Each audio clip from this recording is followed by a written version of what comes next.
तर आज होता सोमवार आणि मस्तपैकी मी आज 7:30 वाजता उठली, कारण मी माहेरी होती म्हणूनच मस्तपैकी झोप घेतल्या 2-3 दिवस आणि सोमवार असल्यामुळे उठली आणि मग माझं आटपून घेतलं आणि त्यानंतर मग मी मस्तपैकी पूजा केली आणि मग माझं बेलपत्र वगैरे, मला उपास होता म्हणून ते वाहून घेतला आणि माझा भाऊ मला पण सोडवायला येणार होता शेगावपर्यंतच, कारण मग त्याला ड्युटी होती म्हणून.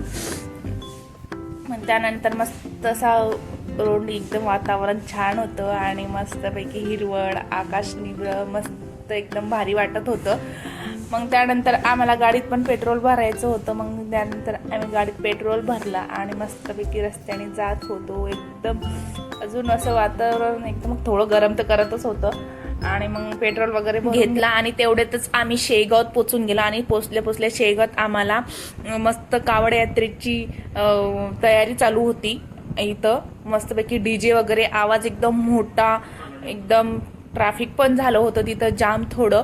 पण पुढेच अजून पण एक कावड यात्रा होती, पण त्याची पण तयारीच चालू होती, म्हणजे निघालेली नव्हती ती. आणि तेवढ्यात मग आम्ही पोचून गेलो रेल्वे स्टेशनवर पोचल्यानंतर मला दिसला तिरंगा. मग तिरंगाचं थोडं शूट करून घेतलं आणि मग त्यानंतर मग आम्ही तिकीट काढलं. मग माझ्या भावाने थोडं तिकीट काढलं आणि या भाषांची चालू होती कुजबूज काय करत होते काय माहिती. मग याने तिकीट काढून घेतल्यानंतर मग आम्ही थोडं बसलो, कारण ट्रेनला यायला वेळ होता म्हणून थोडं वेळ होता तर बसून घेतलं. तर योगीचं चालू होतं, मस्तीच चालू होती थोडी भाषांची.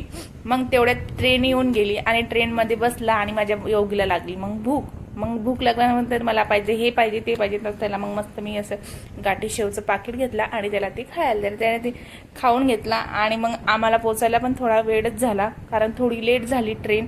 मग आम्ही पोचून गेलो 4:30ला जळगावात. आणि मग असा होता आजचा व्हिडिओ. तुम्हाला कसा वाटला नक्की कमेंट, शेअर करा, लाईक करा. तोपर्यंत नमस्कार, bye bye, thank you for watching.